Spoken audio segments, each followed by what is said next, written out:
Recording my stuff.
Okay.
New high score. Cool.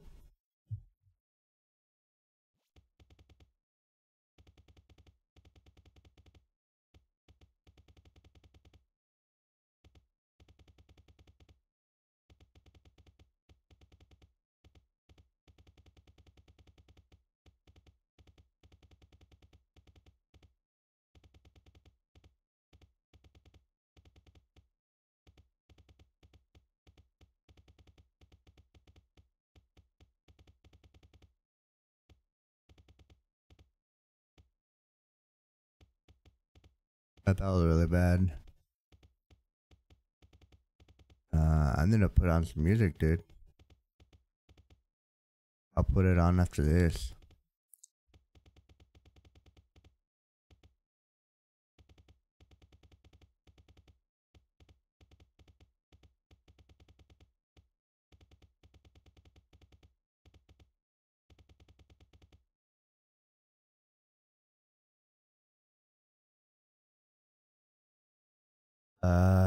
Music.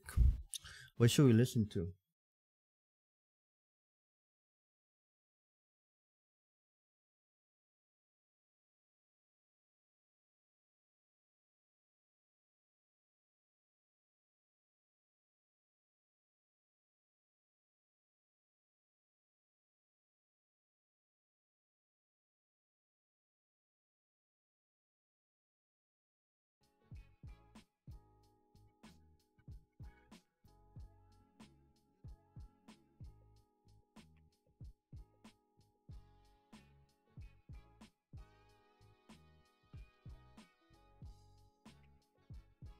Okay, this is chill.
It looks like this is gonna be a pretty good score. Young Doors, what's up, man? How you doing, buddy? Stopping by, dude.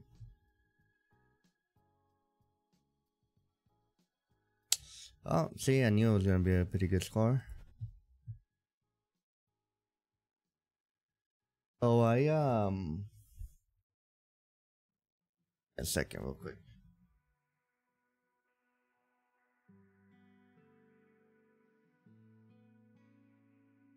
So I've been doing this. It started about maybe a week and a half ago. This is technically my second week. I did my benchmarks already. I can show. This is what I got for my benchmarks. Now I have played this game before. Not season 4. And the last time I did it was back in 2021, dude. Like, I think it was like in November or something like that. We're already in July of 2022, so I'm gonna go. And that's really the last time I played the game. Into it.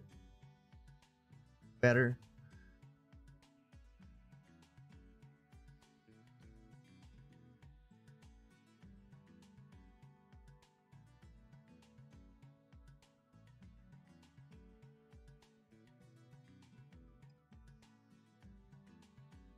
Yeah, dude, I am.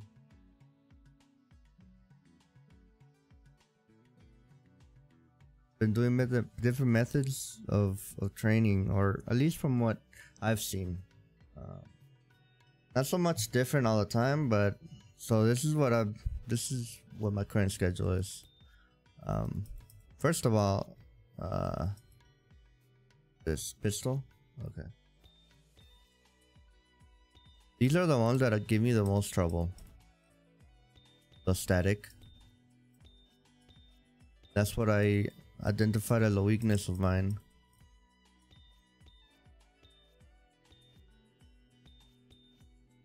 So what I'm gonna be doing is I'm gonna be doing the routine. And then there's another routine that I used to do that I really liked, that I feel if I were to do it with the new methods of training that I'm trying to do, I feel like I can improve really well. So I'm gonna do that routine as well. And then this is gonna be on my regular sensitivity. And then afterwards, down a little bit. Afterwards, I'm just gonna either play a different game or whatever to take a tiny little break, and then come back and do the routine again.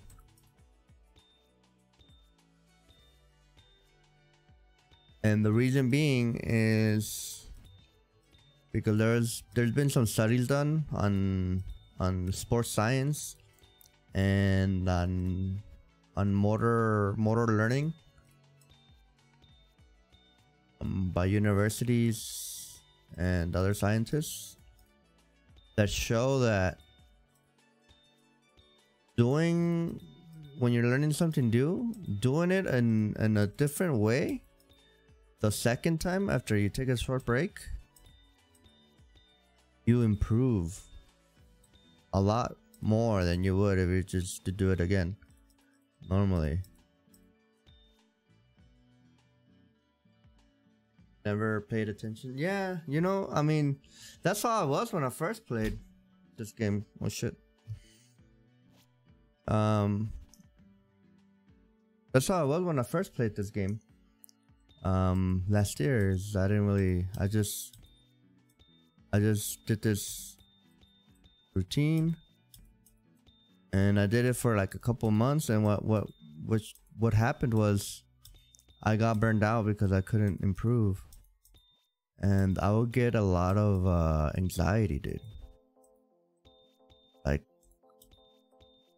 on some of these routines gave me a lot of anxiety that it made me just stop playing the game.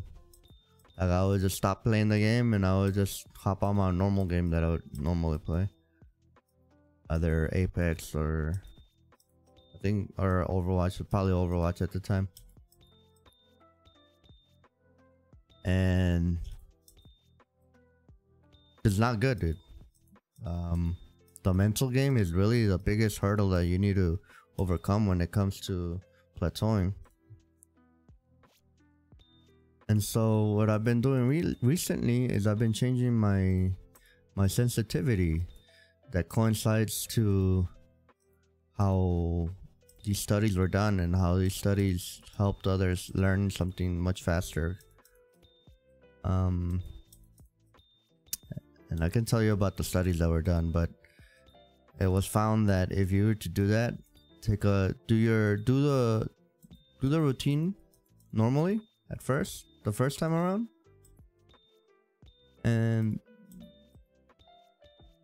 the second time around, do it with a sensitivity randomizer, and that's what I just got. I was doing it manually, but the randomizer is good. And doing it that way, you're doing the same thing, but you're doing it in a different way. And it's more difficult. Neuroscience interesting, even though I haven't. Yeah, it is. It's very interesting. And as a matter of fact, when I was doing psychology back in college, that's what I was very interested in. Neuroscience, behavioral neuroscience. That's what they call it. So I have a little bit of not so much background, but interest in that. Like I have a lot of interest in that. And so if you were to look at, say for example, you were to go into PubMed, which is PubMed is the government the government's portal to a lot of articles,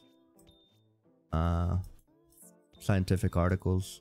And if you just go in there and motor learning and neuroscience stuff, and you find a lot of resources, dude. But I forgot what I was talking about. Yeah, I was talking about the study that was done. So when you do the study, when the study was done, and it was collaborated by other studies as well. This is also collaborated for people that have been in accidents and are unable to walk, but they learn to walk again, and they need to relearn their motor reflexes and they need to relearn how to move their limbs. They have applied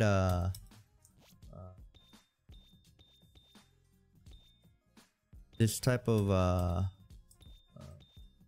learning in their physical therapies. So physical therapies use this now.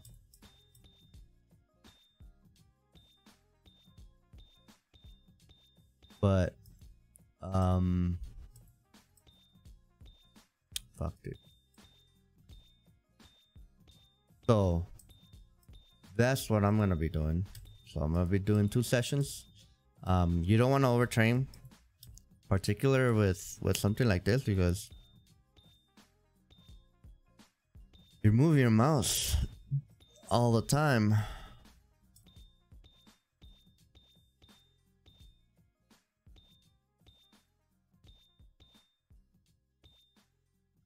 So you don't want to hurt yourself. Being healthy is most important, you know? But that was really bad. But so the other thing that I've been doing is looking into how to train in regards to aim trainers, and using aim trainers, how to use them and what they do and how they can help you. And what I found was aim trainers don't really help you with much of anything except for mouse control. And that's it. It doesn't help you with your end game.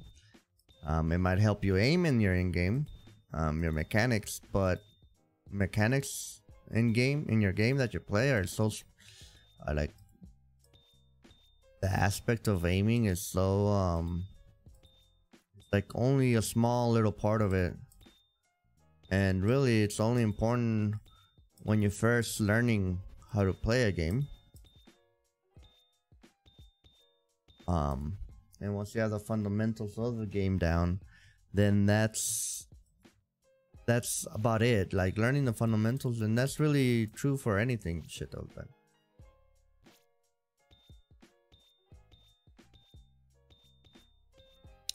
So the aspect of aim training, or Kovaaks itself, is only going to improve your mouse control. Mouse control meaning doing whatever you're doing with your hand and your mouse on screen. But there's different aspects of mechanics that you have to learn. You have to learn hero mechanics. You have to learn the mechanics that have to do with the game itself, like the environmental mechanics. The mechanics that, so stuff like that, this game is not going to help you learn. It's also not going to help you with movement because you're standing still in an aim trainer, and that's what it's not designed to do that. So you have that as well. So I was just setting score, high score after high score, which is good, I guess.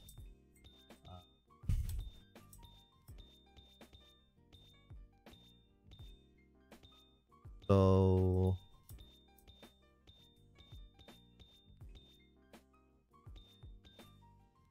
yeah, what's more important in game is your game sense and your positioning. So I think, so I've developed this definition based on what others have said, and that I put together. So to me, game sense is the ability to see opportunities. Position is the ability to put yourself in an area or place in time where you can take advantage of those opportunities. And mechanics is actually taking advantage of those opportunities. And yeah, that is a very,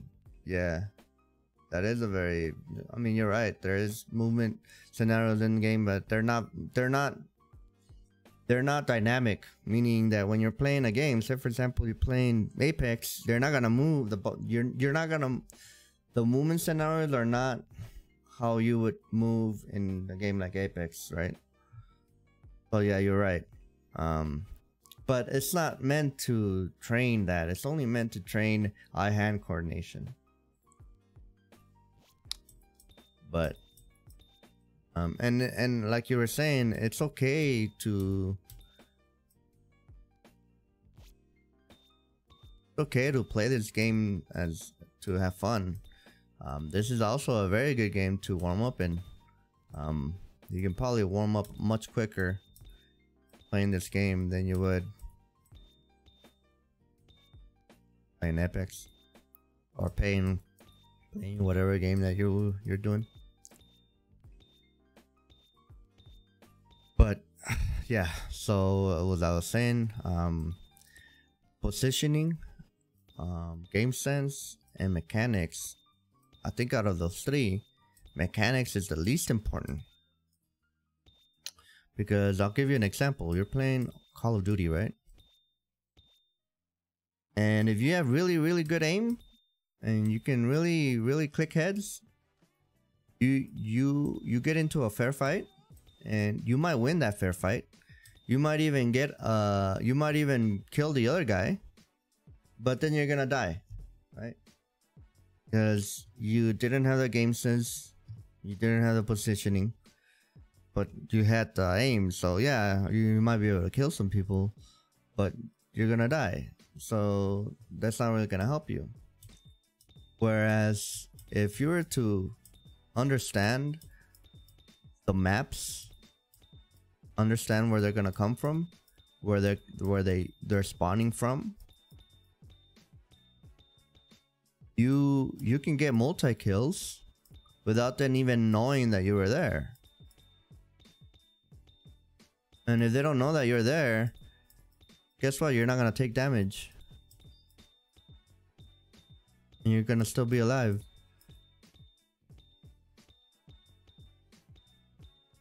So I don't know. Watching bro. Yeah, it does. It can help you with game sense as well. But I think one of the problems with watching a lot of the pros is that a lot of the plays that they make are dependent on what teammates they have. And the teammates that they have, if they're like teamwork or whatnot, right? And not only that, but they have the mechanics as well, so they can be a little riskier with their game, knowing that their aim, their mechanics is good enough for them to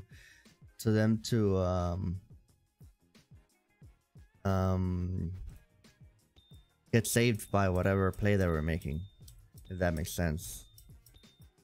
A lot of times watching pros is really good, but say for example you're playing Apex, the people in Apex are not gonna play the same way that from people. Let's say for example you're gold. If you're gold in Apex, they're not gonna play the same way that people that are in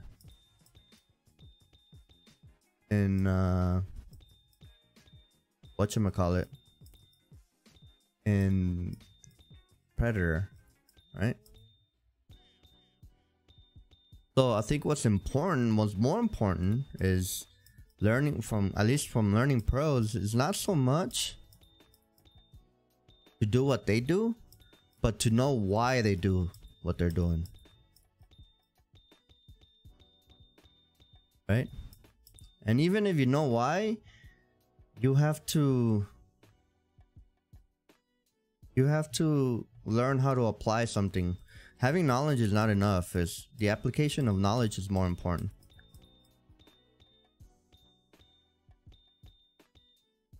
So while a pro will make a play,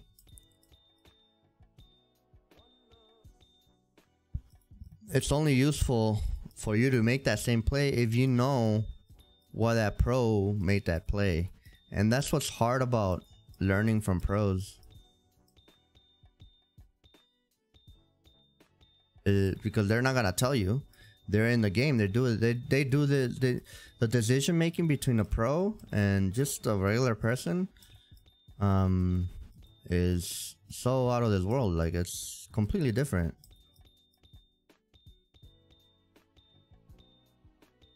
That doesn't mean that you can't learn that.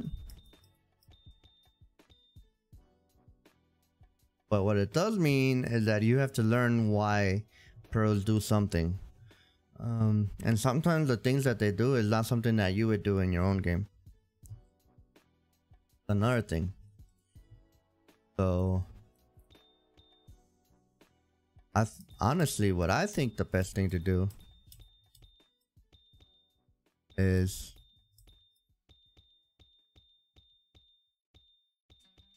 to look at your own videos, and you should ask yourself a couple of questions, right? You should ask yourself, when you die in your video, you should ask yourself, what was I doing there before I died? What was my teammates doing when I died? And what was my goal when I was there, when I died? And if you can't answer that, then at that point it's a game sense issue, and you should probably go into looking into more videos and stuff like that. Hello, Fluffs.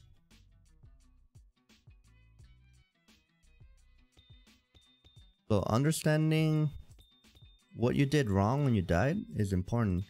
And saying something like, oh, my aim was bad, that is not gonna be a good reason for you. That is not gonna help you in terms of improving, because aim can only get you so much. However, there is still benefits of playing an aim trainer though, I think. One is, say you're doing a reactive scenario like this one, right? Learning how to read movements allows you to think quicker, because you have to think quickly. And making decisions in game is gonna help you. It's gonna help you with your gameplay, with your game senses, right? Because if you understand what your teammates are doing, and you understand what the other team is doing, and you understand what they're trying to accomplish, right? Making that decision quickly is how you're gonna win a game in a game. Pokeball.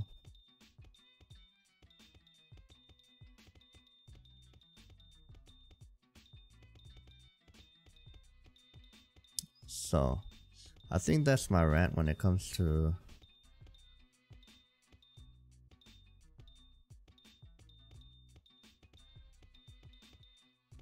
game sense and positioning, and how important it is for playing. And I actually think that all three relate to each other. Perhaps the least important of which might be mechanics, after you learn the fundamentals of mechanics. But they still translate to each other.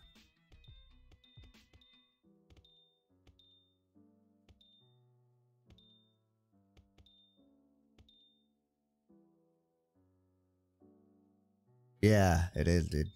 I have 3 different keyboards. So the top one is my Lexmark. Oh, it's not a Lexmark, it's a Unicomp. And that one is like those old IBM keyboards. I don't know if you remember those old IBM keyboards. This is what this is. My typing keyboard. This is what I use to type. This keyboard right here is my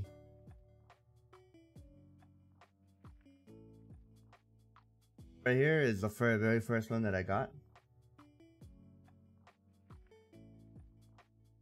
Then I also have a gaming,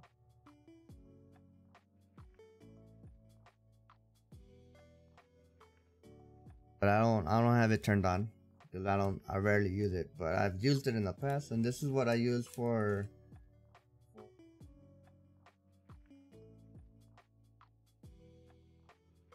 so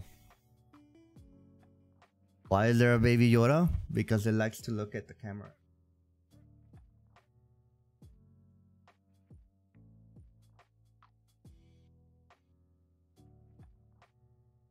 Oh yeah, dude, I have 3 keyboards. I don't really use this keyboard up here.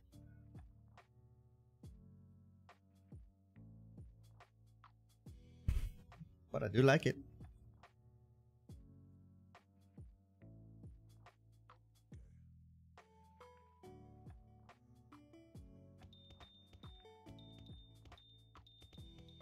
We go again.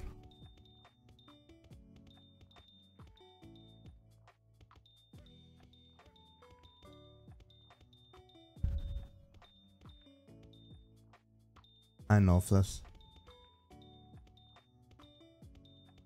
You should see my room, Fluffs. I know you haven't come over, but when you do, the living room, it looks really nice. I have all the stuff that they gave us for Christmas.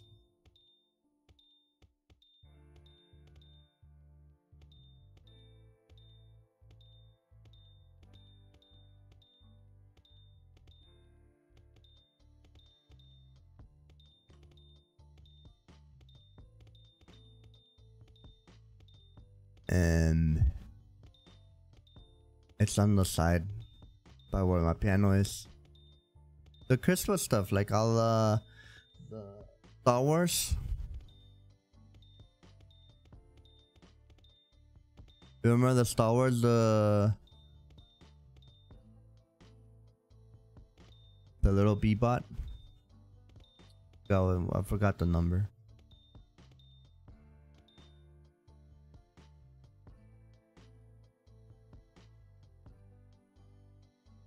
I know.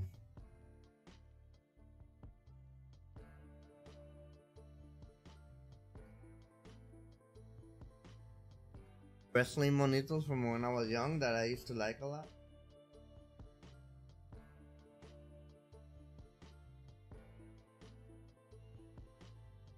Watch Monopoly.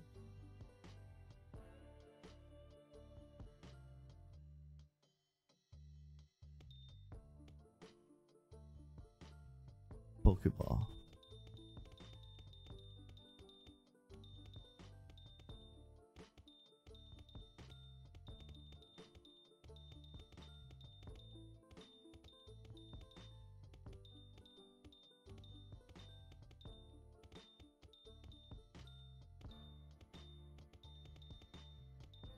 It looks pretty dope.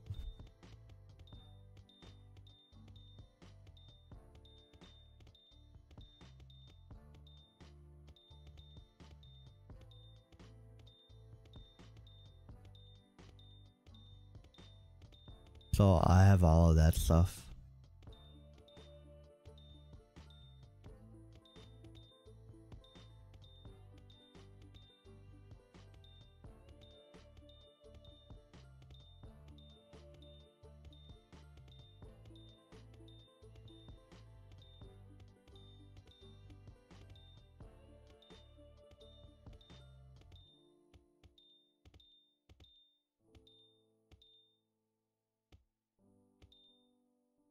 So what I'm trying to do is I'm trying to make sure that I don't overcommit. Oh, I thought that was the last one.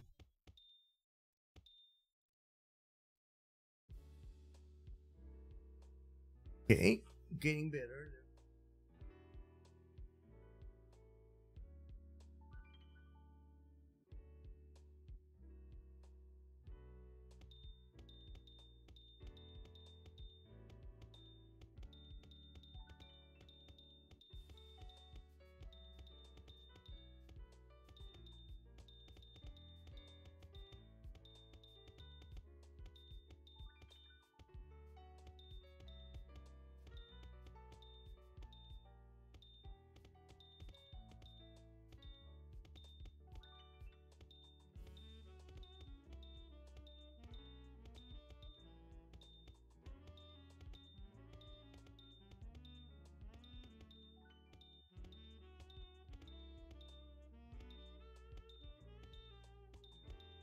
Music is pretty chill, dude. I like.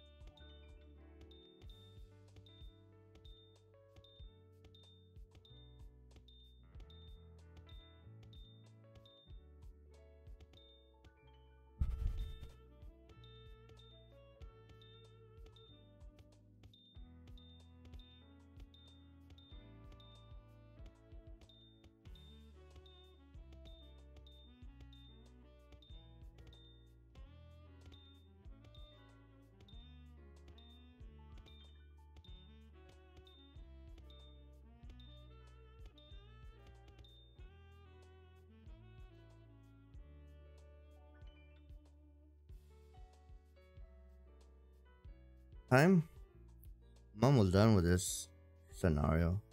And I'm gonna do the other one.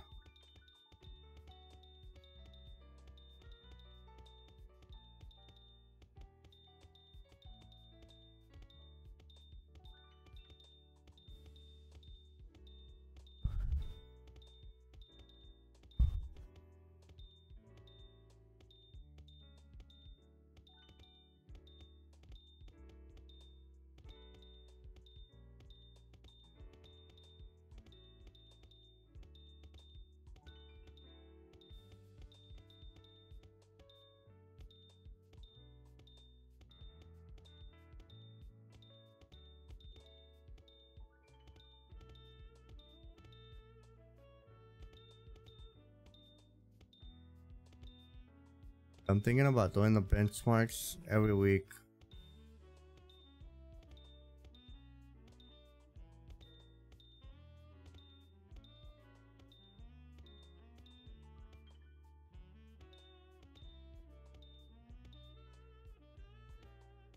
That way I can see what improvement I need to make on.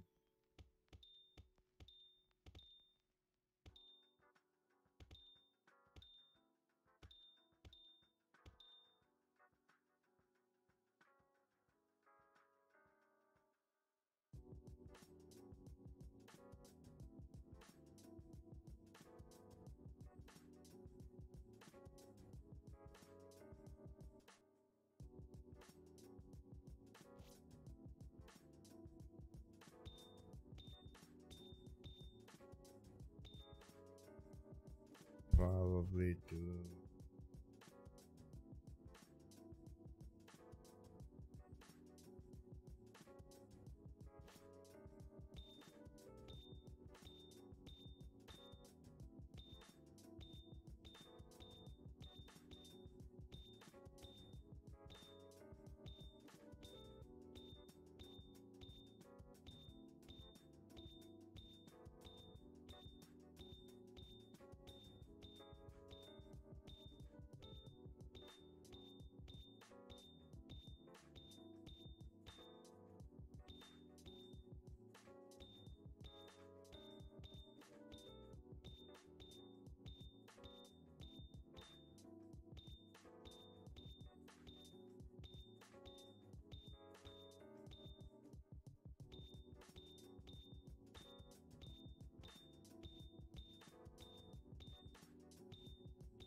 Okay.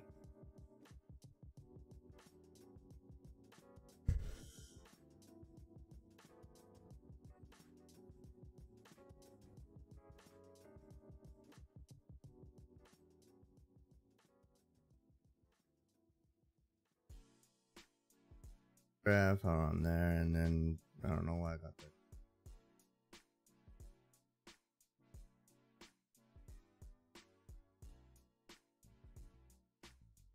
Now I'm at 86. So let's see if we stay at 86.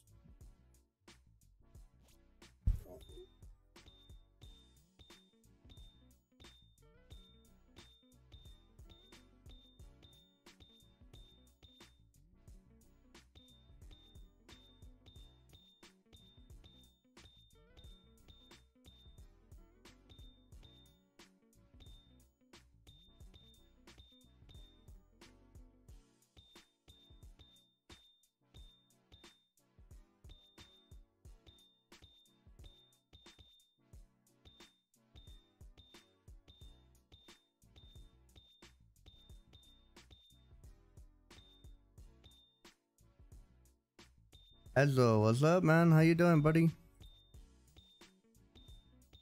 How you been? How's your aim training journey going, dude? I did my okay.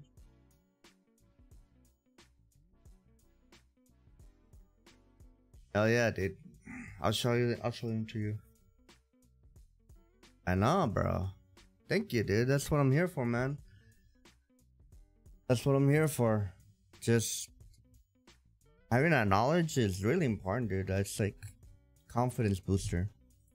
Where you're unsure of something, it's like crazy, dude. Like you're not gonna be confident in what you're gonna be doing. If you're unsure, you're it just sucks, dude.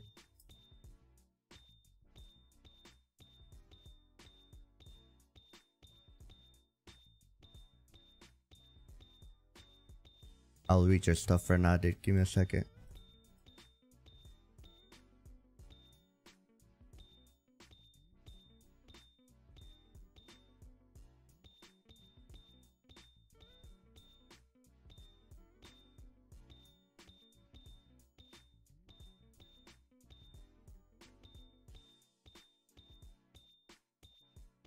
I'll show you right now what my weaknesses are, dude.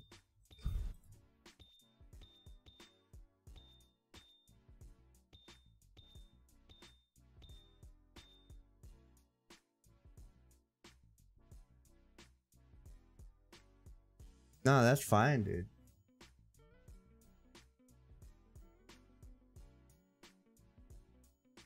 The scenario's wrong the entire time. Yeah, dude. There's a way to practice, bro. Practicing is not enough. It's not enough for you to improve. Especially once you hit your plateau. Once you hit a plateau, everything that you've been practicing, yeah, you're gonna do 'em. You're gonna do whatever you've been doing pretty well. But if you've been doing it wrong, you're not gonna improve. You have to do them correctly. I'll show you what I did them on, when did I do them? Monday? Yes, was it Monday?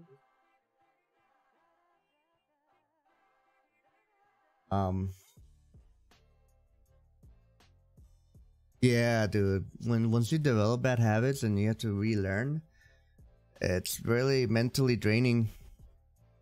It's mentally draining because you're gonna say, for example, you're a kid and you learn how to run. You know how to run, but once you get to high school, you wanna run track. Well, your coach in high school is gonna tell you, you know what, you're running wrong. You gotta run this way. Well, guess what? You're gonna run slower because you're learning a new skill. You're learning the same skill differently, and one, it's more mentally draining because you have to catch yourself not doing what you've been doing the whole time, and two, it's gonna have an effect on your mental health because you're not getting faster, you're getting slower. So it's like, and that's what happens with aim training as well. People that plateau and people that are like, say for example, they get stuck in plat, they're like, oh, I'm in plat, I can't get to diamond, or they're in diamond, they can't get to masters. People from they say that the hardest period is from plat to diamond, and it's because of that, because they've been training to what they've been doing, they've been training the way they've been training, and if they've been training wrong, they're not gonna be able to improve. And there's always techniques that you gotta do. Training properly is as important as training, I think. But anyway, let's talk about my benchmarks. I'm at silver, and that's what I thought I was gonna be. Silver. Clicking low, to be honest.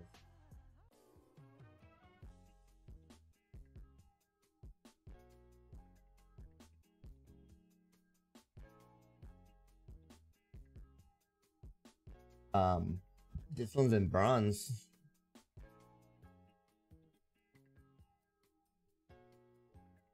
Clicking, I have work to do on my clicking. Tracking, my precision tracking is pretty bad, but now I think by next week this is gonna go up and it's gonna be active just by how I'm practicing now. Which, by the way, I did change the way I practice. I'll talk about the active tracking is probably at level, and I don't know what level it would be at, but you need to get 3,000, and I'm at like 400. My average is 32. I need 22. Average is 27, and my high score is 28. So that one's good. So I have a question. My rank is silver, but my average is bronze. What should I go with? I would. Oh, is my mic fucking up, dude? My bad.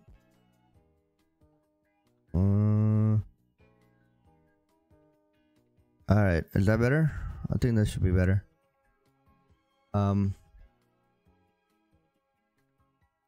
So what I was saying is,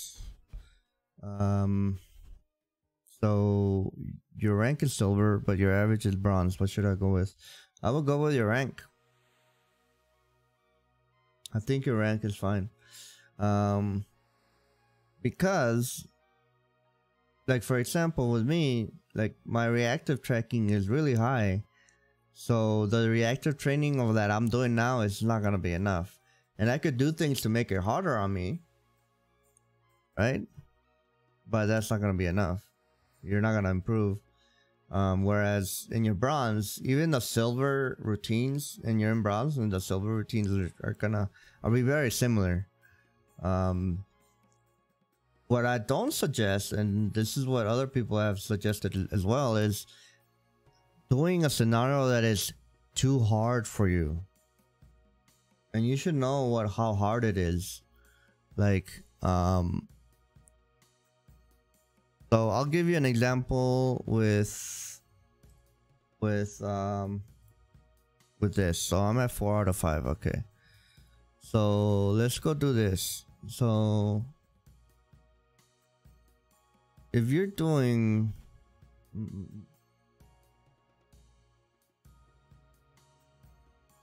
BT reactivity and you're doing tracking, right? And you do something like this and you can't keep up with a bot, you know, then it's probably too hard for you, right? You know?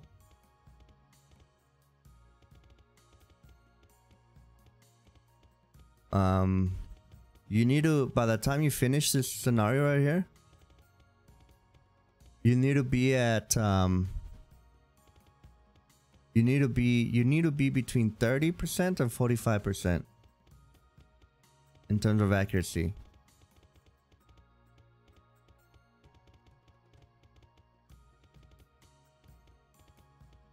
You know, I think I'm probably gonna be around 20%, so this is probably too hard. So if you're doing anything under 30% of then it's too hard, like 23%. And obviously I wasn't trying, so maybe I might have been able to get better. You know, I use palm grip, but your grip doesn't really matter. I mean, it matters depending on your sensitivity that you use, but I use palm grip because I play on low sense. So my sense is like 34 centimeters by 360, and it's the same thing with this one, right?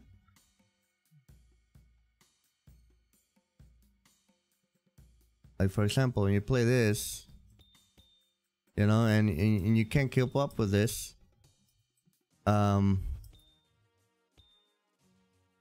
then yeah, it is a nice rule of thumb. Anything less than 30%, then it's too hard for you, and you would know, you know. But if you're doing something like, for example, this one,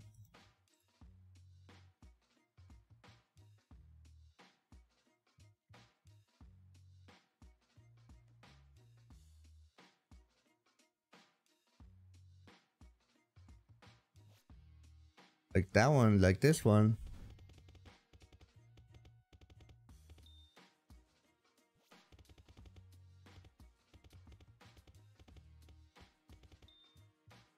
and like you're getting your average is your average is more than 50%, then it's too easy for you. That doesn't mean that you shouldn't, like, if you're doing a routine, I mean, you can still stick with a routine, but just know that your tracking is not going to improve if you're averaging more than 50%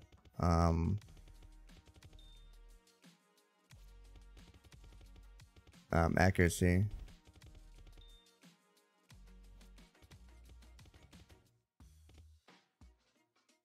So like right there, I'm average. Like, I normally do better, but But yeah, so that is a rule of thumb and how you're training.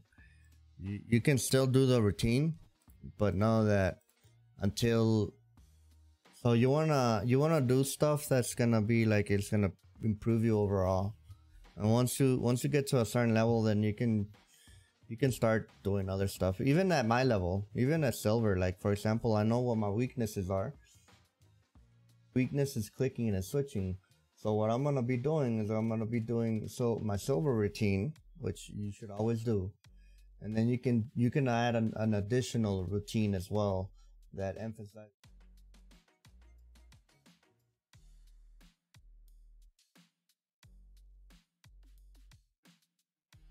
That's what I've been doing. And another thing that I've been doing,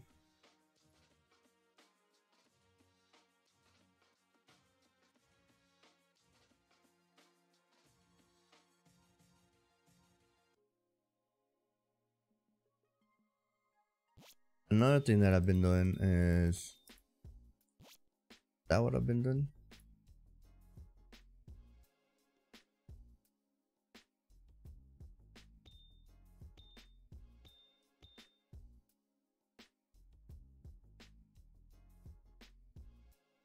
These are the benchmarks. What the fuck am I doing, dude? Jeez. I forgot which one. Where was I at? Where I was.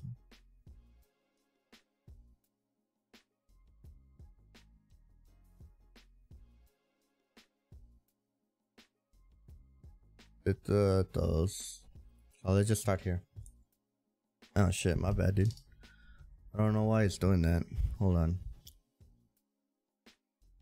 Alright, I raised the volume on it. Okay. Can you hear me well? I think you should, right?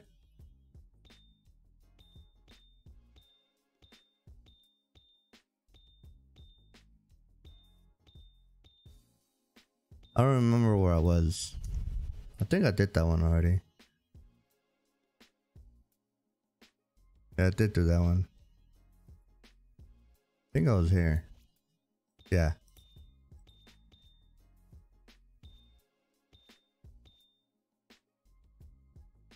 But I don't remember. We'll just play it from here. So the other thing that I did is I changed my training method. Remember I was telling you about how sensitivity can help you? Change your sensitivity. It can help you if you're doing it properly. And I don't think I was doing it properly. I was reading some studies that was done by some of the universities when it comes to like relearning motor skills.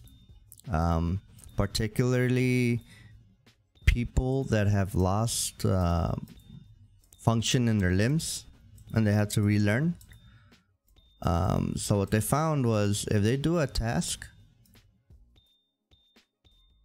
and they do a task, right? They're relearning a task, and then they stop for a short break, and then they come back. Nah, it's all good, dude. I mean, it's fine. I mean, that just means that I have to redo it again. It's fine. If they stop and then they come back and redo that task, but they do it differently, in a different way,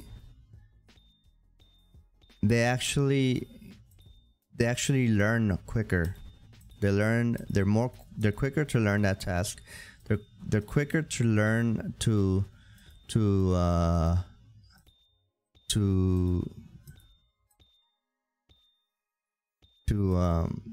use that skill. So that skill is actually more efficient to use. And this can be applied with aim training. So we're doing our routines, and our routines are fine, right? But on the first session, what you want to do is you want to do your regular sensitivity, which is what I'm doing now. This is my first session. And then on your second session, yeah, that's with well, I mean, they did it with adults, but I'm pretty sure you'll probably be able to find pediatric cases as well. But the study was done with adults, and this is with Johns Hopkins University has one study of that, and there was another university that has a different study doing this. The tests are different, but the methodology is what's important here, because obviously these universities aren't testing video games, they aren't testing Kovaaks, right? So what we have to do is we have to apply the theory and use it for Kovaaks, or use it for aim training. But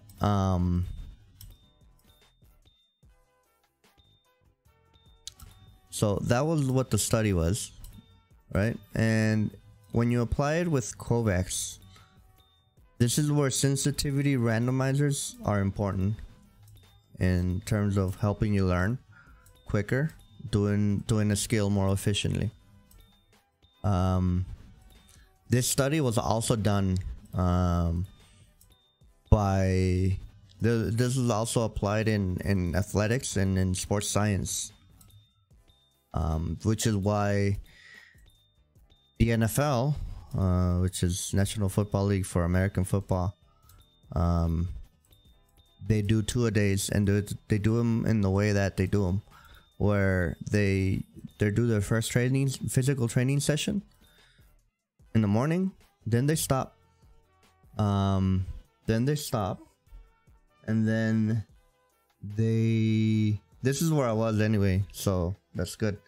They stop, where then they do something else, like maybe something in the classroom, learning more of the playbook, learning more about whatever it is that they're learning, and then they come back later in the day, and then they do similar tasks to what they were doing in the morning, but they do them different. So this is applied in professional sports league. They do it in soccer, they do it in everywhere, and we can do the same thing in regards to aim training. So the sensitivity randomizer, you're doing the same task, but you're doing it different, because your brain has to get used to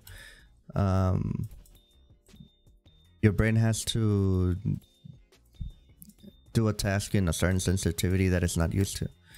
And our brains are very, very, very capable of adapting very well.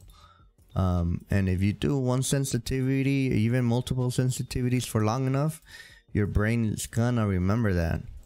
So it has to be completely random, and which is why this randomizer, the randomizer that was created, and you can find it on Voltaic, is very important.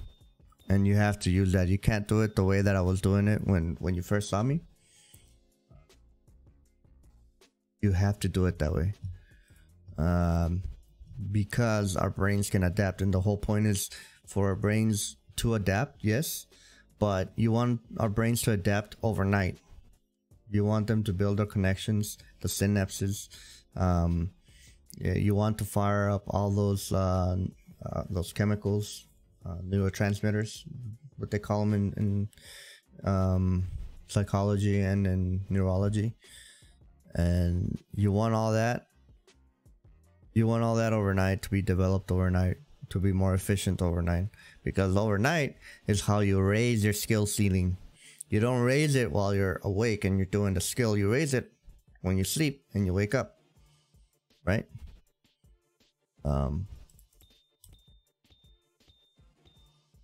So what I'm doing is I'm gonna be doing this session right here, and right after this session I'm gonna be doing that other playlist that emphasizes my weaknesses, which is static.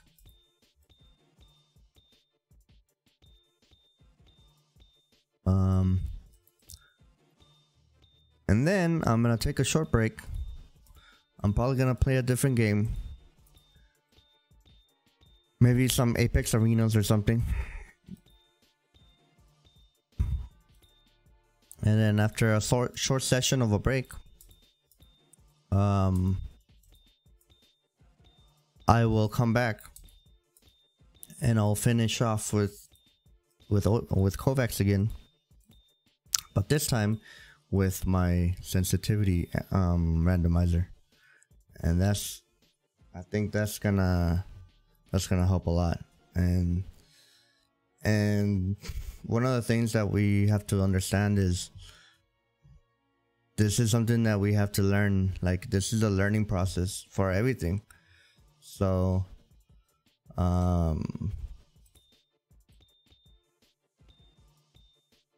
so making sure that we train properly is what's important.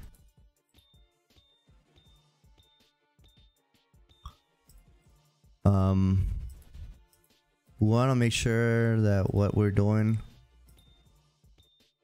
is really good. And I know you were looking at some of Rid's videos, and he suggests some playlists to do, but you also got to remember that depending on your level, those playlists might be too hard for you.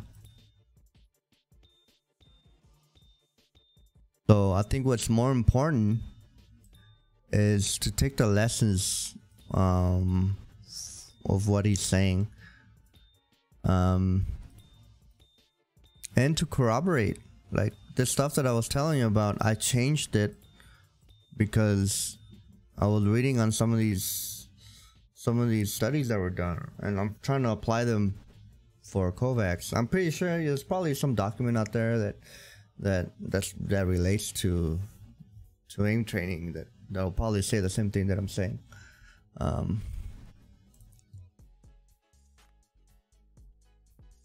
But yeah.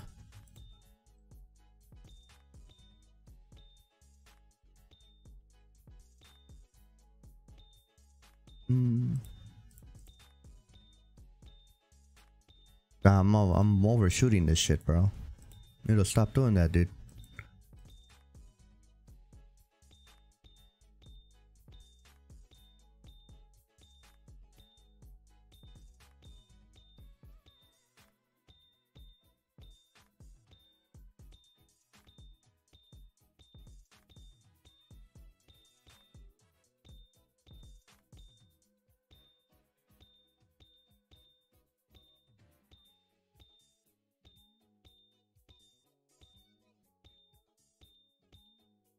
Okay, come on.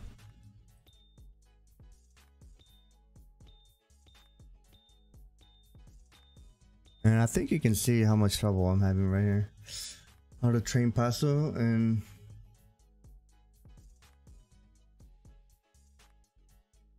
the train paso. Yeah, you do have to flick and then track. Yeah, you flick and then track.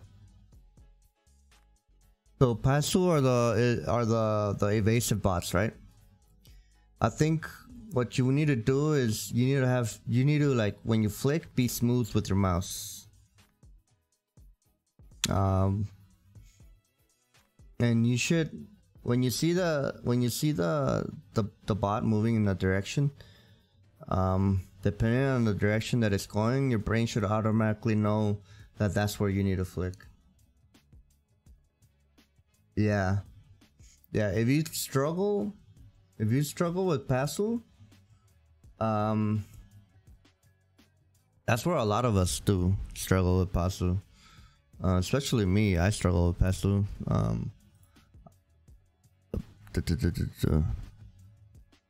Do I have it? I don't think I have it. I don't think the thing has it, but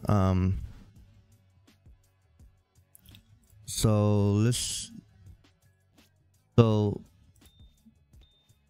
is where we have a lot of trouble, right? And what we have trouble with is knowing what is adjusting to the direction of what the bot's going. And this is where tracking is really important. If you can track it, so maybe something like tracking it first, like that, before you begin the thing. That way you know the speed of which it's gonna be, and then you just flick to it. And if you flick to it and you're not on top of it, then you track. But your ultimate goal is to flick to it. That's what your ultimate goal is. But if you need a track just so you can learn how the movements are, then you can, you know? But yeah, this one's difficult for everybody. It's difficult for me. But yeah, you flick and then track. Yeah, I mean the hardest one will probably be the UFO. The UFO scenarios. Those are really hard. So where was I on this one? No, I was on this one. But I was on 5 out of 5.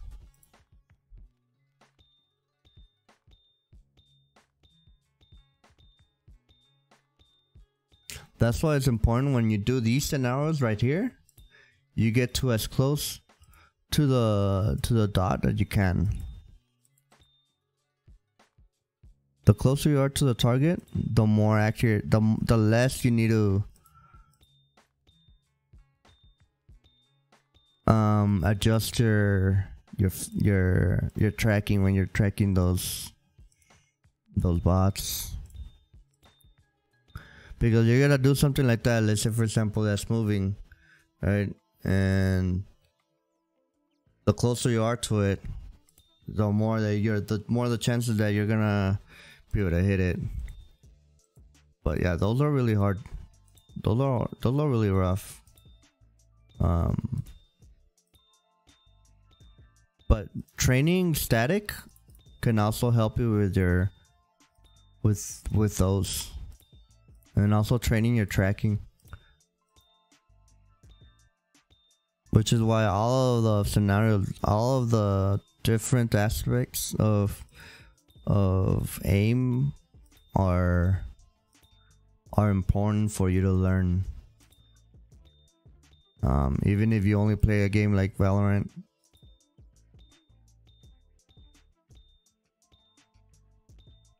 But yeah, you want to be smooth with your movements, which is not what I'm doing. Sometimes I do stuff like that, and really, you just want to move straight. No, you're right. Yeah, it's fine, dude. I think it can be confusing.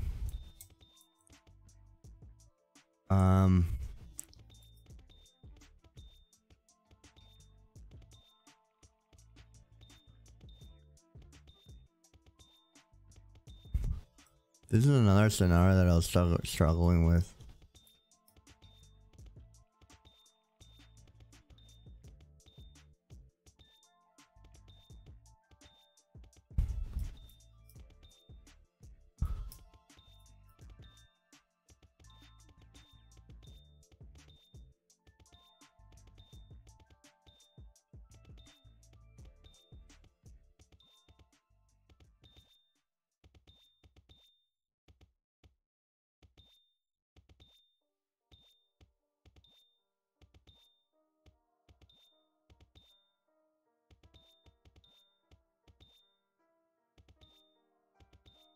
But it doesn't come overnight.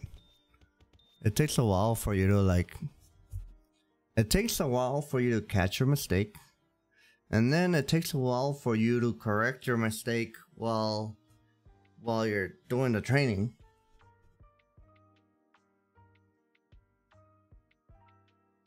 Ooh. I like the song. This is Melee. Or whatever. This song is from in Melee.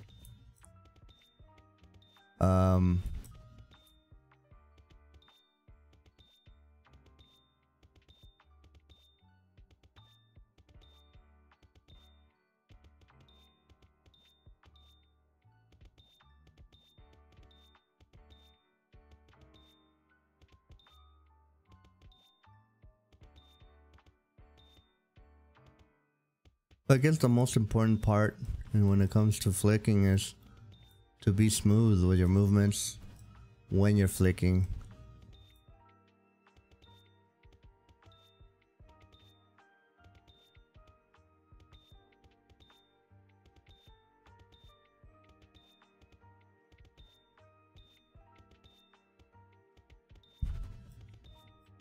That's why if you need to like slow down, if you need to like slow down in order for you to understand what you're doing wrong, then that's okay too. If you need to slow down in order for you to do it right, that's okay. Remember, when we're training, we're not trying to get our high scores. We're trying to like make sure that what we're doing is proper.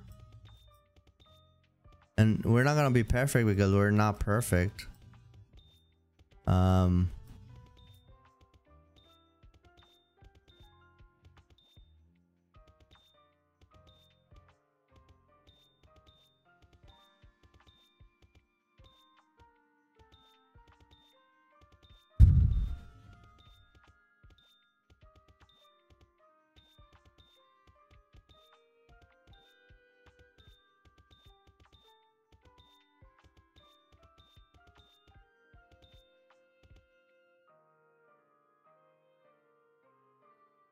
Okay.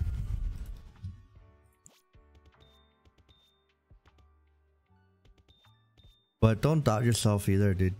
Because having doubts is really what's gonna like hinder your progress as well.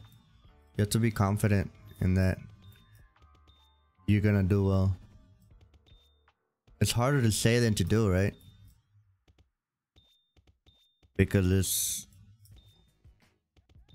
it's really hard for you to control what you feel. But what you can do is, you might not control what you feel, but what you can control is what you do about it.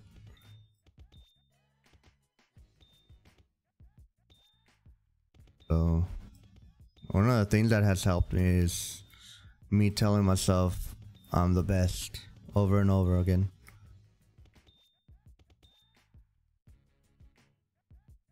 That like, just say I'm gonna do well, I'm gonna knock it out.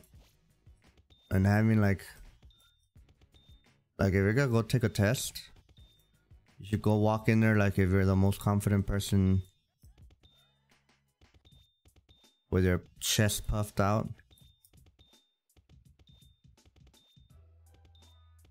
and ready to knock that test out, because it's all mental. That's like a huge part of learning, dude. And I'm not entirely sure. I mean, Red has some videos on that as well, but um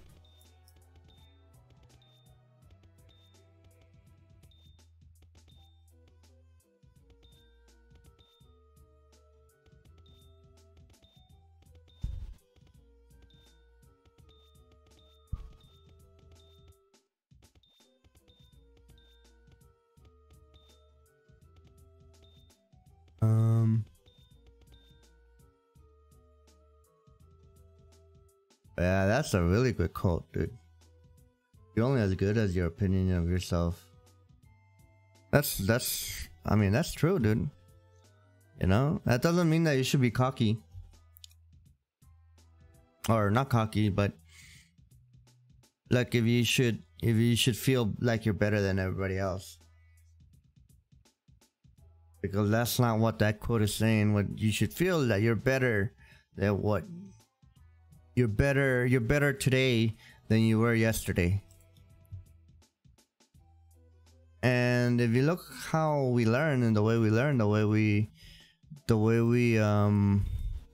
learn a new skill and we become proficient at a skill, that's the way it is. That's how we learn, you know, because you have to sleep on it in order for your brain to be able to learn, to be able to make those connections that it needs in order for you to be more efficient at whatever skill that you have.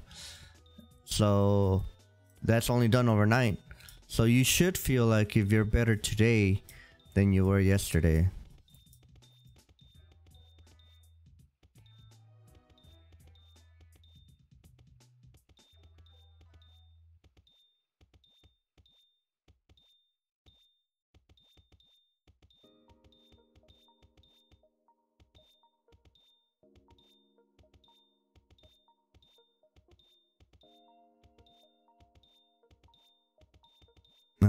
That's a good way of looking at it.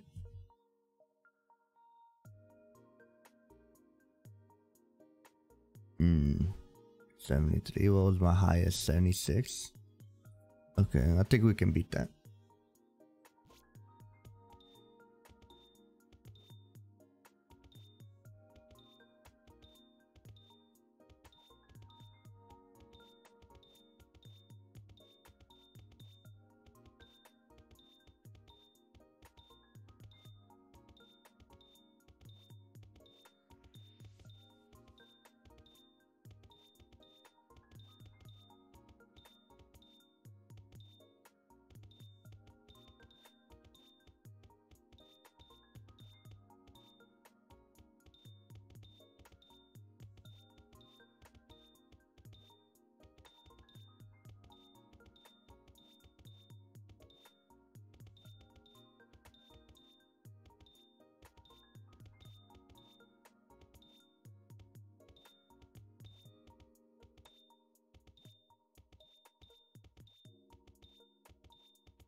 Okay.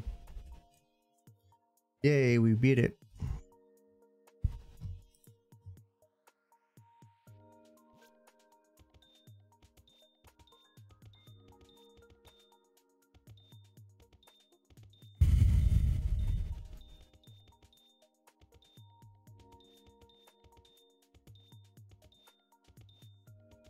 So what I'm trying to do is like improve my decision making. I am not trying to like, I'm not focusing in on my cursor. I'm focusing on the targets.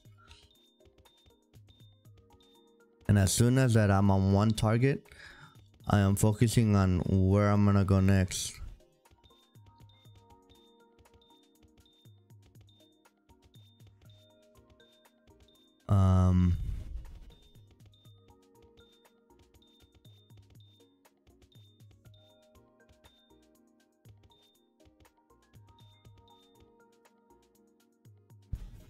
Okay.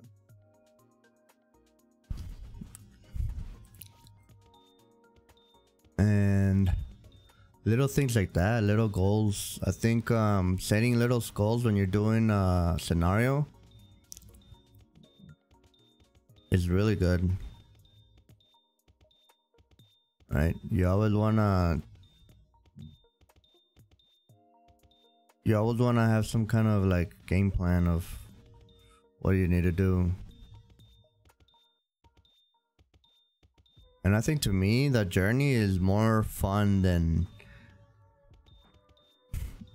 the destination. It's about the journey, not the destination.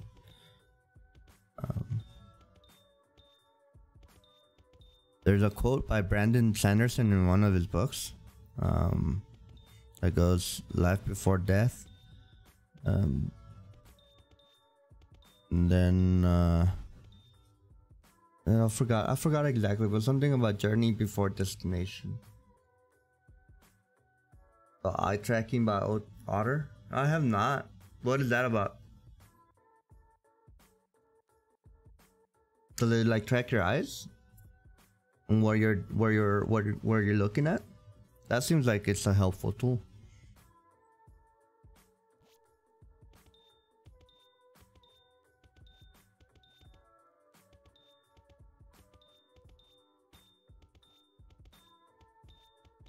Oh yeah. So I remember the quote now. It's life before death, strength before weakness, journey before destination. And I think that quote applies to improvement.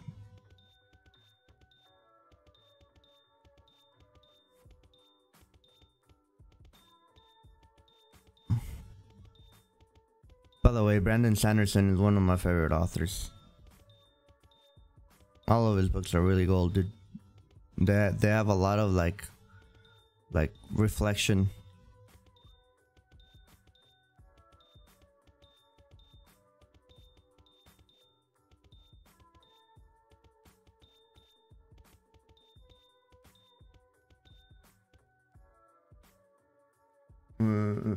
Yeah.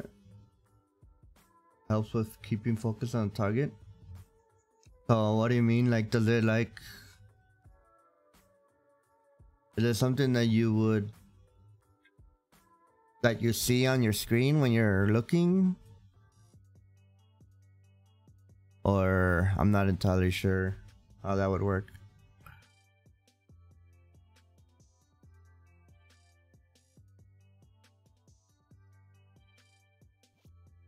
Okay, we're done. Okay, so we finished.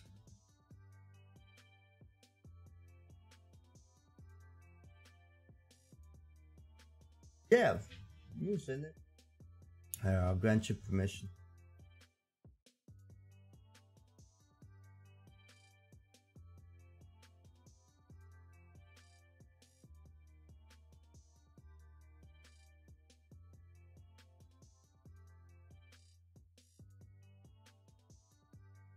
Such a terrible fucking streamer, dude.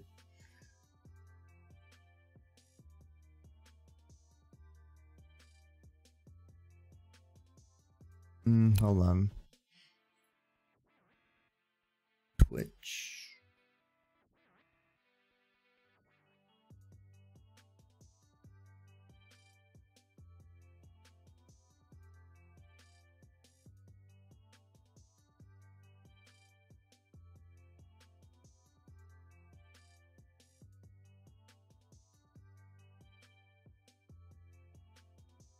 There we go.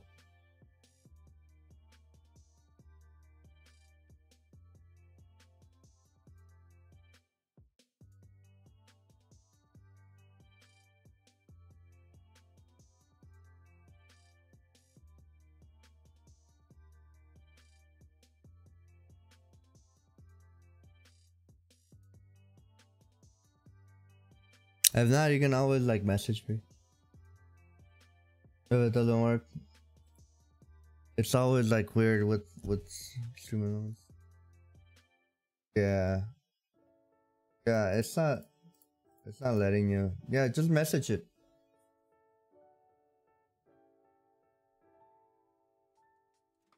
Message me on Twitch. Whisper it to me, and then I'll put it on screen. Cause I don't know why the fuck it does that, dude. I need to like check my settings, dude. But let's go ahead.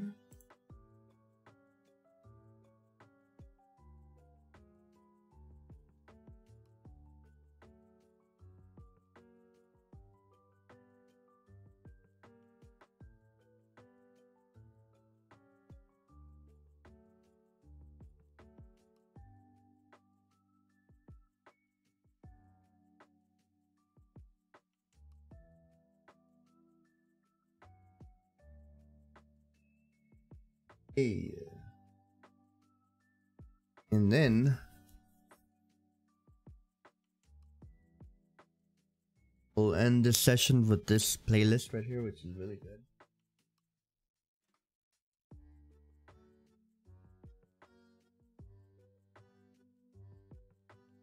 Really? Here, I'll make you mod. Oh, there you go.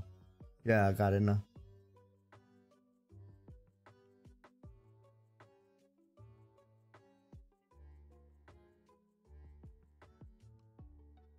For anyone that's watching, I don't know who else is watching. I usually get a couple people.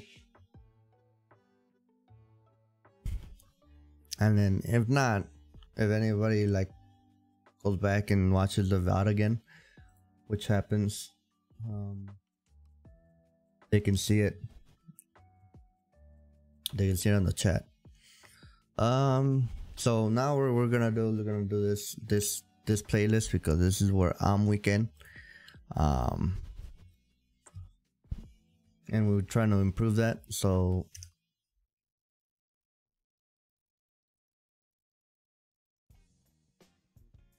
let's try it. This is a pretty hard playlist. And you'll see what I'm talking about.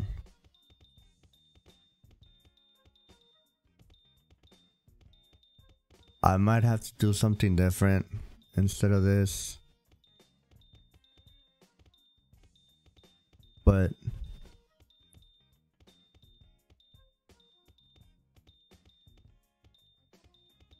we'll see how it goes.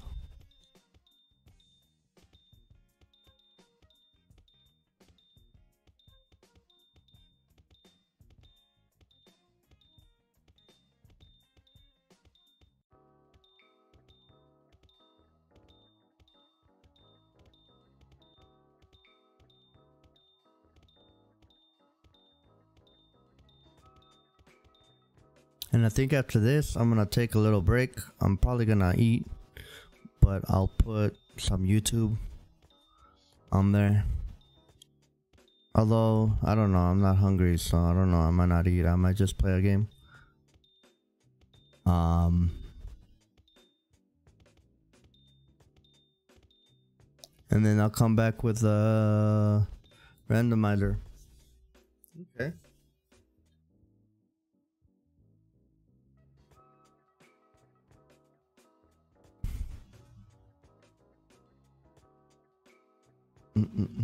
Yeah, my Twitch, I don't know. I need to figure out why that shit don't work.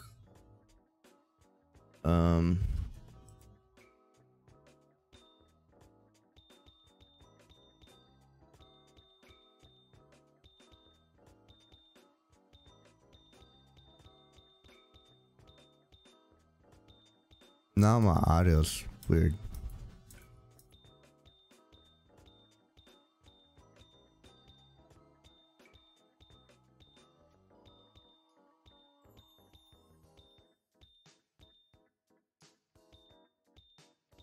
Okay, now it's super loud. What the fuck?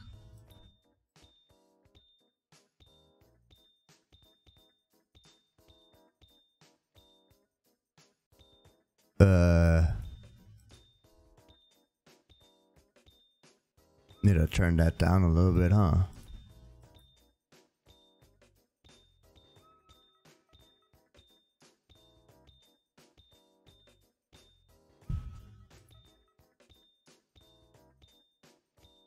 Now it's even louder. What the fuck? Now it's not loud.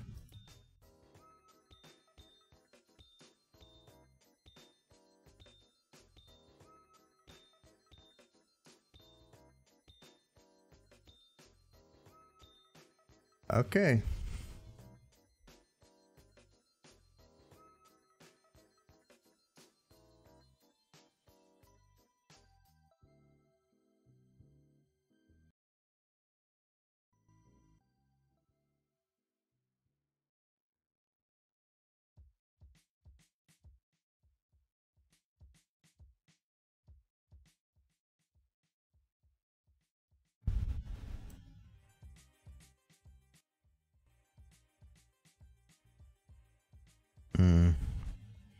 I don't know.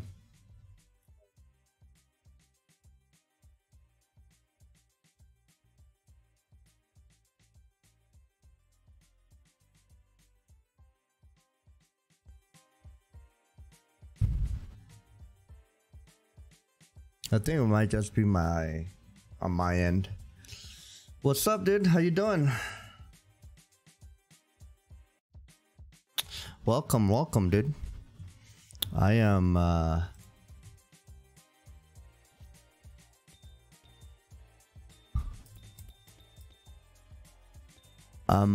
was explaining earlier that I am doing 2 playlists. One that we already know what my weakness is, and I think you were here last time for it. So, bro.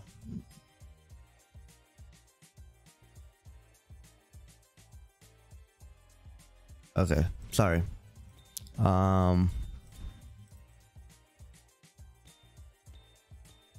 So I'm doing my second playlist of. I already did the routine, the regular routine, and I'm doing this playlist now. And after this, I'm probably gonna play like a game or something. Maybe Apex Arenas.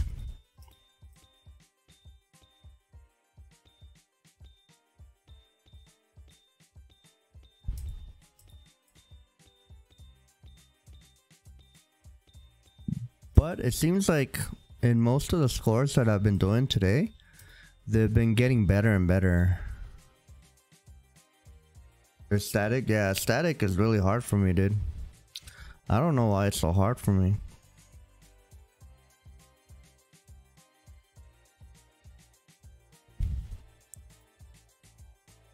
Like, but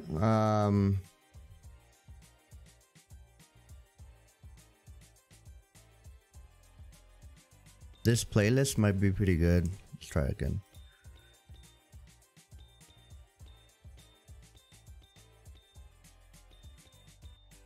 I like this one a lot because like there's pressure in you getting these things before they go away.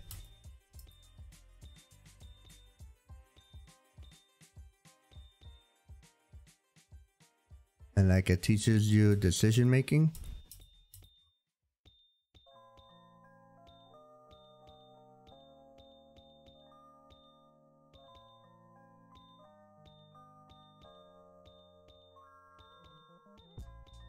Because you have to identify which ones are the ones getting closer to you.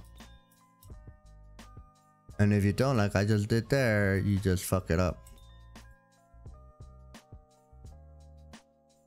That one's really good. But I'm bad at it. But this playlist right here is kind of really hard. I probably shouldn't be doing this one. But I think we can manage. If I'm able to set new records each time, then it's fine.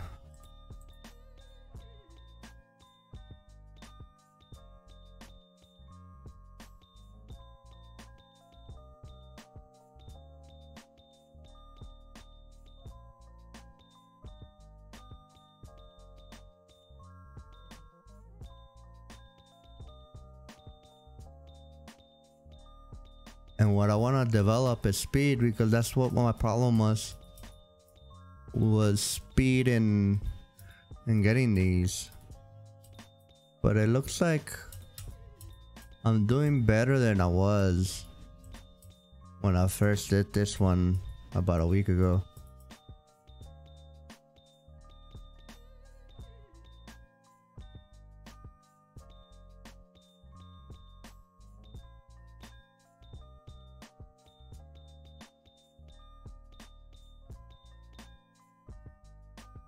Hey, look at that. I want to tell you good news. Today the vet called and said Mr. Dog results came out good. Oh, that's good. So he's fine? Did he ever check out his eye?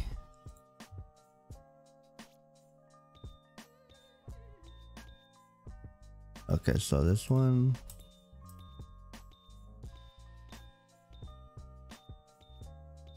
So I feel like I am improving. Sometimes you may feel like you're improving, but the results don't show right away.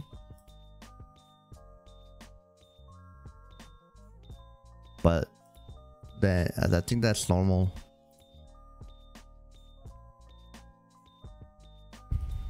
Especially like where you're right at the edge, you're like, oh, I'm right at the edge. I know I just got to, boom, just do this.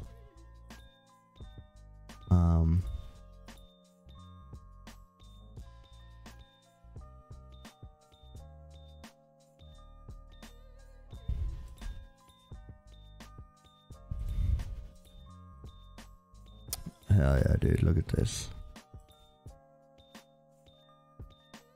And I'm trying to get to as close to the dots as I can without going over.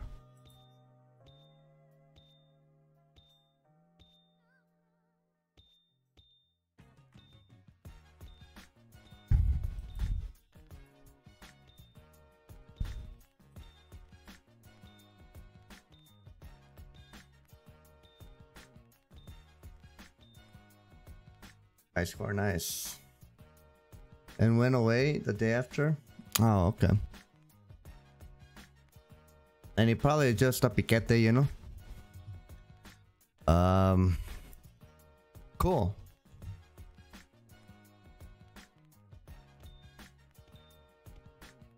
Oh, this is Pokeball. What am I doing?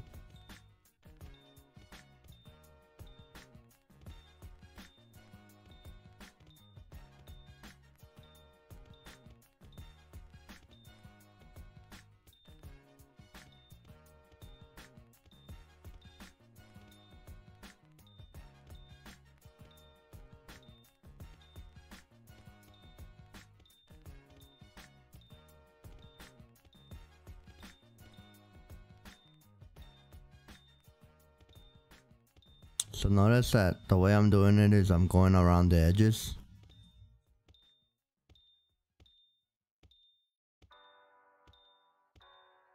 And I think that is the correct way of doing this exercise. It eliminates the crazy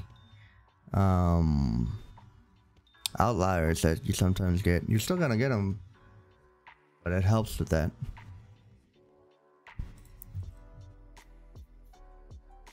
And to me, what's important, oh fuck, to me what's important is getting the technique down, because once you get the technique down, then speed will come afterwards.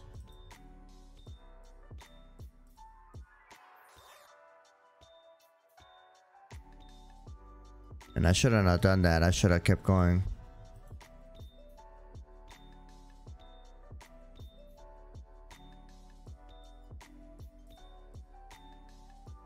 So I know there's one in the corner on the left. Since I don't see them, I know they're gonna be at the edge.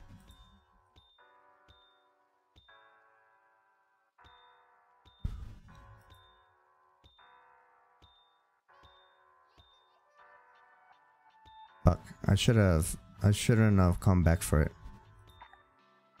And I need to stop doing that. I need to go straight one, go straight up to it, and then micro flick. That's what I need to do. I'm not doing that though. But I need to do that. For some reason my mic has been cutting off the day today, so just let me know if it cuts off again.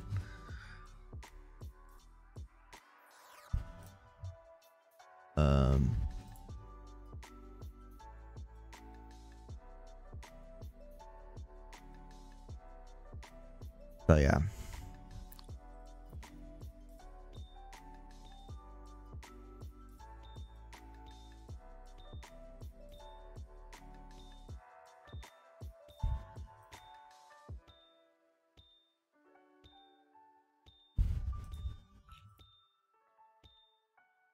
So we're gonna be doing this every day.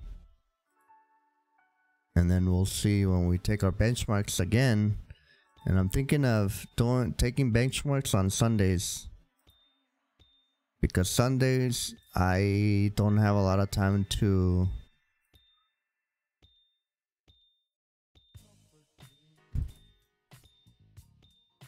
Sorry, I don't have a lot of time to play.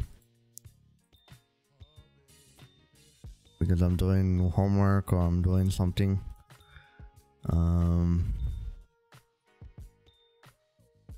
But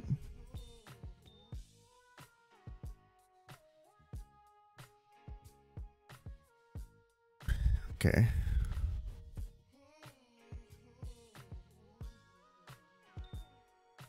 Pokeball.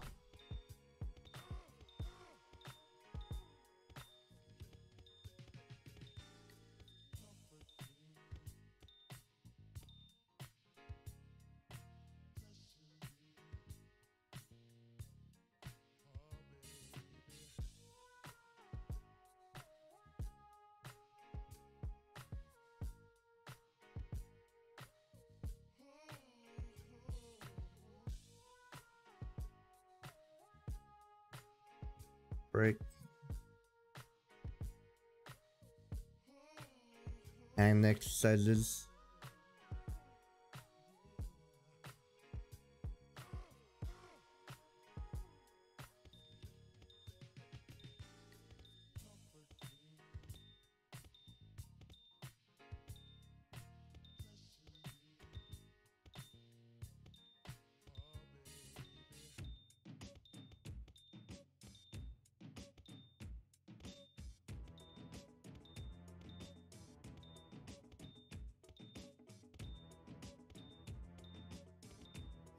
So one of the things that I was doing research on or looking up on articles and stuff was how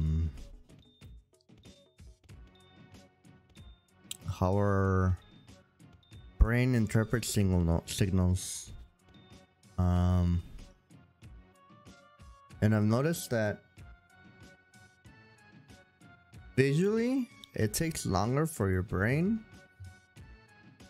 to look at something and then react to it than it would with auditory hearing. So with auditory hearing, this one I gotta like change the, gotta do that because these things are so small. I'm gonna do 103.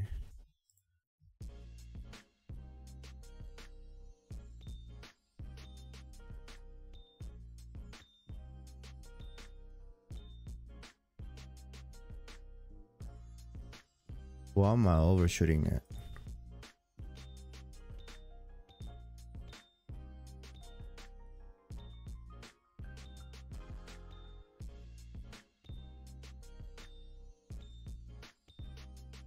I am like way overshooting.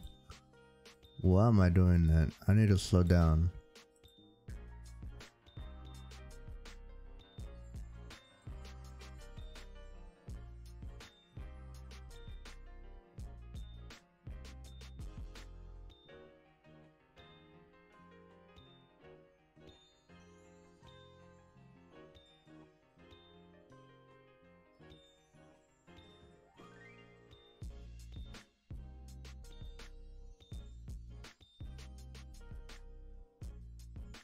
I don't know, that was so weird. I'm overshooting it.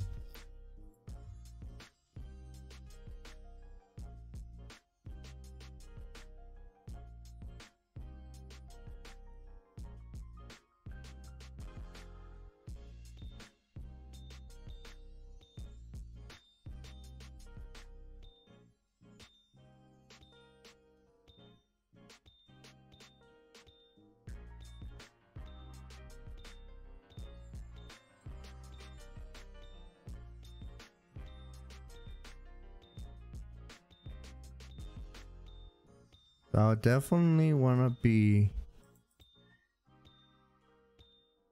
Definitely don't want to overshoot these.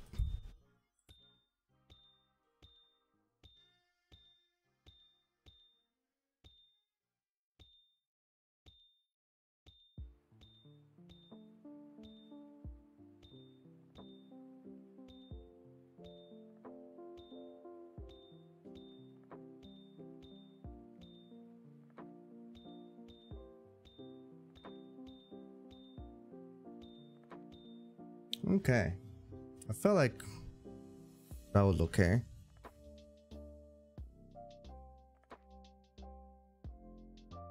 What's my highest that I've ever had? 69 in 2021. See, that was the last time I played this. 2021 September.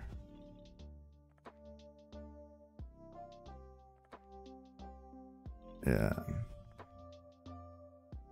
Wow. It's crazy.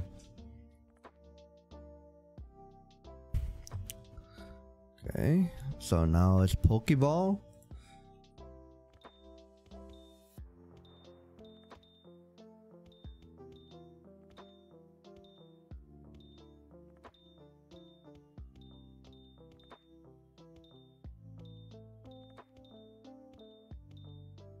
I kind of like this cursor or this crosshair.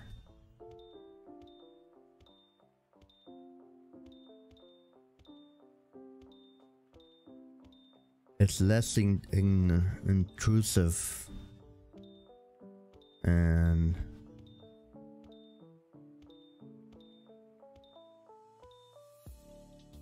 fuck, dude. That was a fuck up right there. That was a fuck up and a half. Why did I do that? I should have just kept going for the one that I was going for.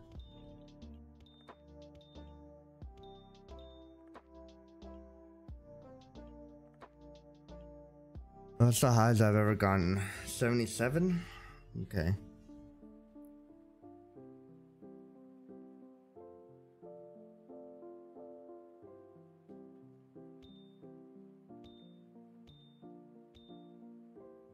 Okay, try it again.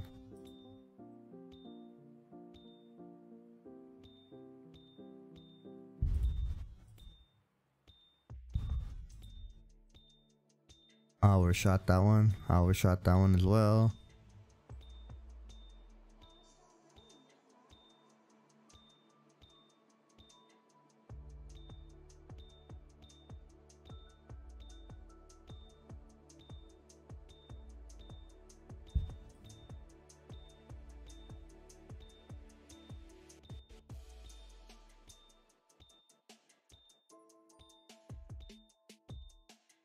Dope song right here, dude. Final Fantasy.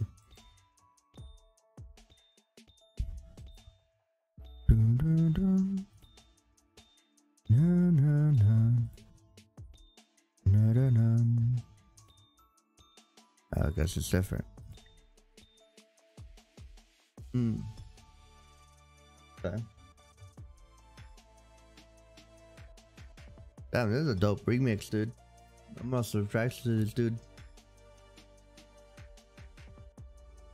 I'll put it in chat in case y'all want to listen.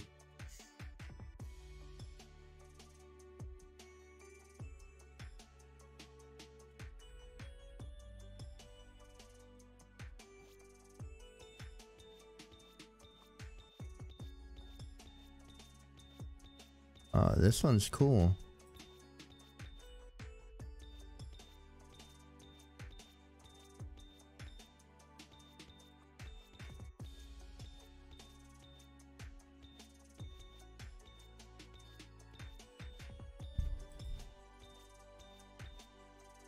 Fuck.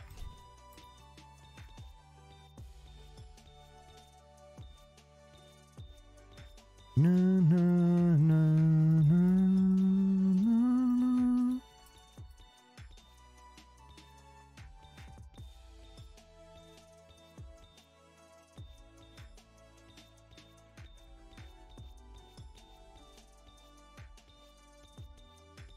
Come on, you can go faster, dude.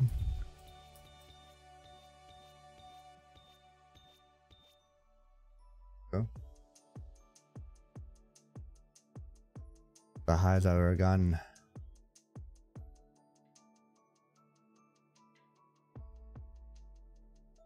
This may not be the highest,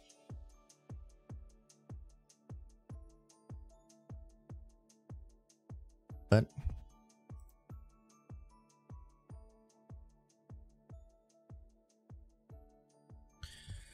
all right, we only have 3 more. What is this? Hip fire, okay.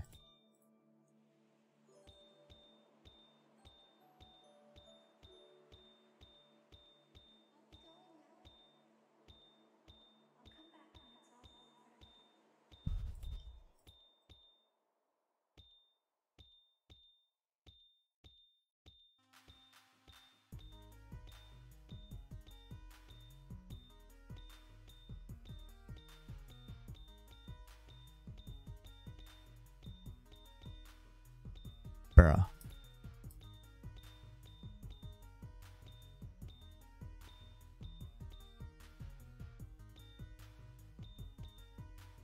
Bruh.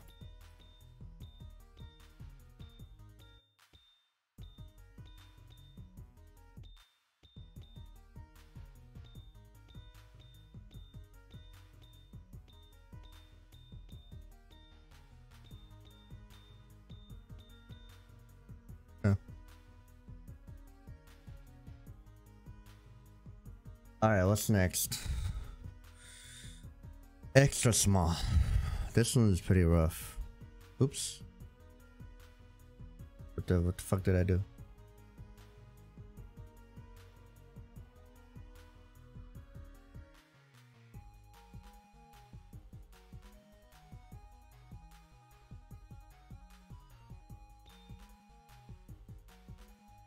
Alright,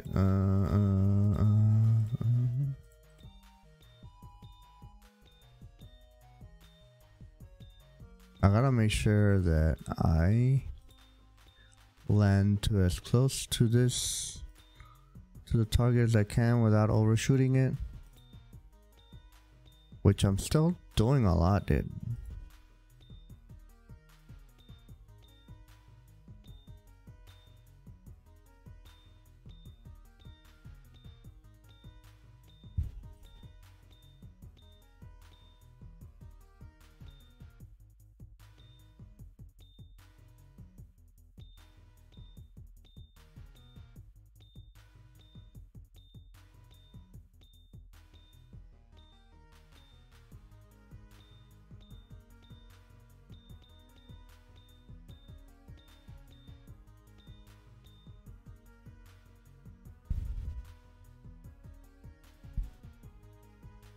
It's like it's 6:39.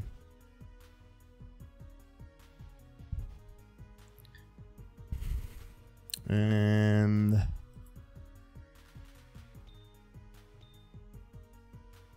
try again.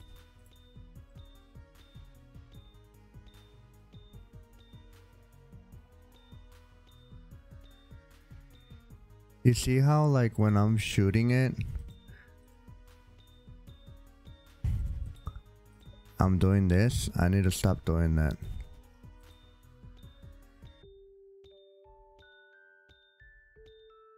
It needs to be smooth and it needs to be straight.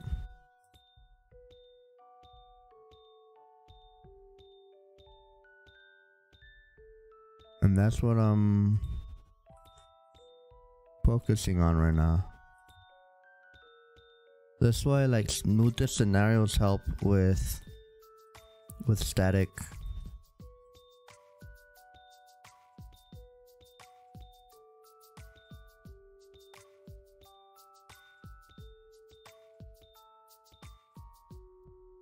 Wasting all that energy, dude. All right, so that is done.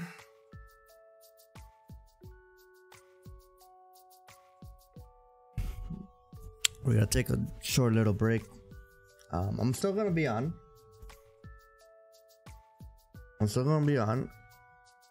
But I might play some epics or something.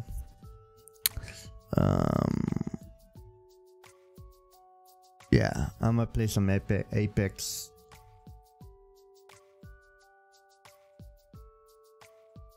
Or maybe some Overwatch. We could play some Overwatch. Some deathmatch Overwatch. Or Call of Duty.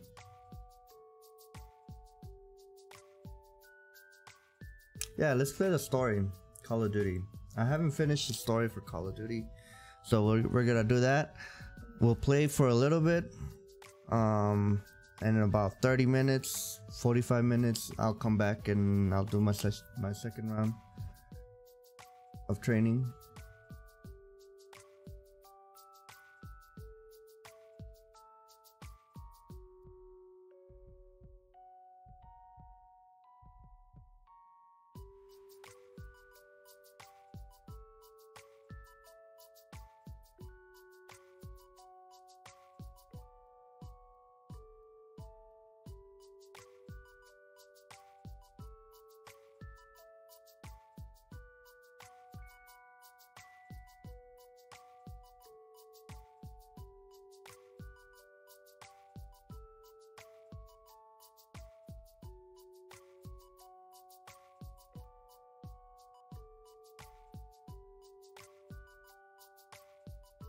I'll keep this fucking bomber ass music on though, dude.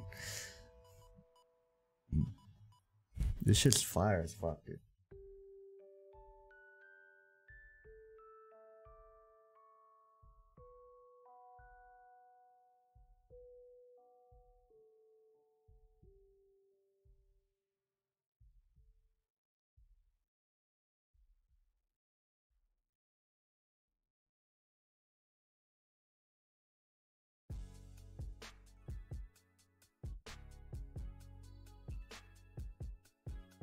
Oh yeah, it's been years since you played, dude.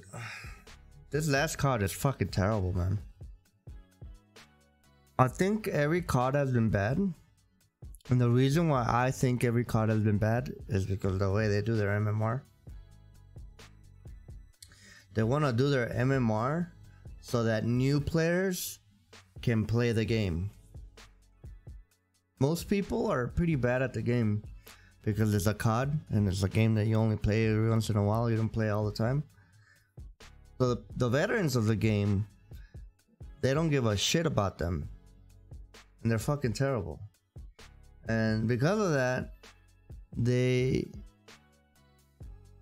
balance around win rate and not so much around the level of player. And they have statistics to back up the way the level of player. Like back in the days, they used to have like a lobby. The lobby consists of like different kinds of players, but it was balanced. So you still had your intermediate players, you had your really good players, the top 1% of players, your intermediate players, and then you had your really terrible players.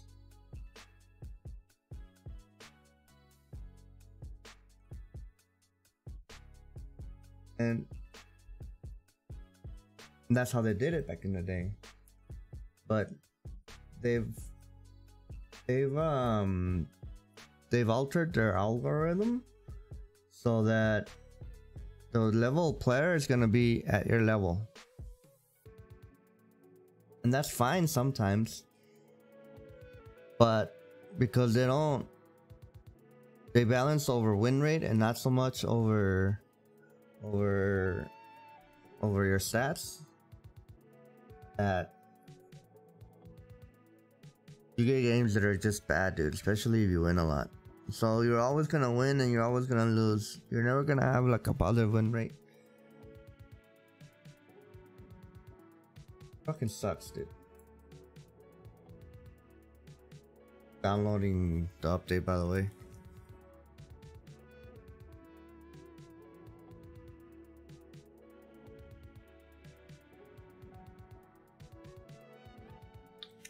Which really sucks, dude.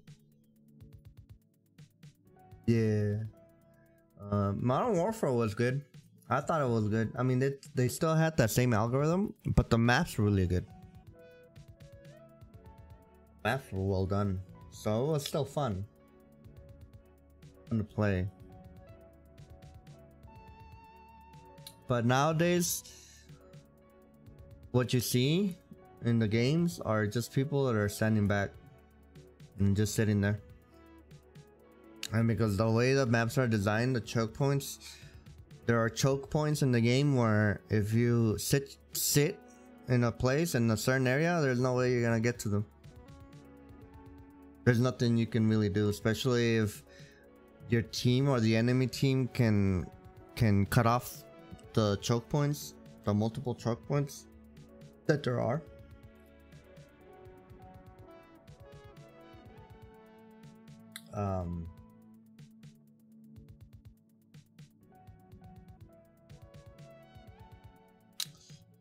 Yeah, that's what happens.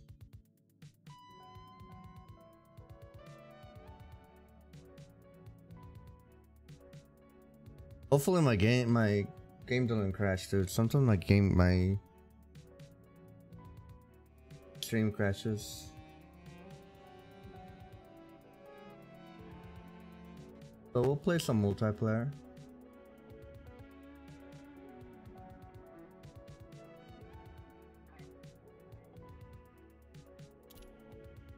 Requires restart, of course it does, dude.